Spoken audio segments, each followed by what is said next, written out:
Hello mga tao, nakabalik na sa bansa si Pangulong Ferdinand R. Marcos Jr. Bitbit ang nakuha niyang suporta para sa pag-unlad ng Pilipinas mula sa matagumpay na trilateral meeting kasama si US President Joe Biden at Japan Prime Minister Fumio Kishida. Ganap na 3 minuto pasado alas 3 ng madaling araw ng linggo nang lumapag ang eroplanong sinakyan ni Pangulong Marcos. Sinabi ni Pangulong Marcos na idineklara ni Pangulong Biden at punong ministro Kishida ang kanilang suporta para sa pagpapaunlad ng infrastruktura at koneksyon sa Pilipinas sa pamamagitan ng Partnership for Global Infrastructure and Investment, PGI. Dagdag pa ng Pangulo, suportado rin ng dalawang lider ang pagpapatupad ng Pilipinas ng Open Radio Access Network, o RAN, workforce development para sa semiconductor industry, capacity building sa mapayapang paggamit ng nuclear energy. Nagpalitan din kami ng mga kuro-kuro sa ilang mga isyu sa seguridad sa rehiyon na pinagkakaabalahan ng isa't isa. Sinamantala ko ang pagkakataong i-update sina Pangulong Biden at punong ministro Kishida sa pinakabagong mga pag-unlad sa South China Sea, kabilang ang kamakailang insidente sa Ayungin Shoal, sabi ni Pangulong Marcos.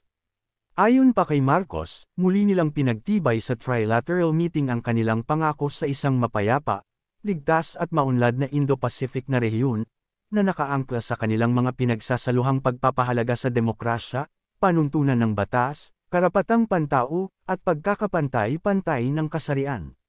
Ginalugad namin ang mga paraan ng pagpapahusay ng aming kooperasyon sa ilang mga lugar na pinagkakatiwalaan ng isa't isa, kabilang ang pagpapahusay ng katatagan ng ekonomiya at seguridad, pagtataguyod ng inklusibong paglago at pag-unlad, pagtugon sa pagbabago ng klima, at kooperasyong maritime, sabi ng Pangulo. Bago tapusin ang kanyang talumpati, sinabi ni Pangulong Marcos na nakipagpulong din siya kay Biden, na muling pinagtitibay ang kanilang pangako sa matagal ng alyansa ng Pilipinas-US.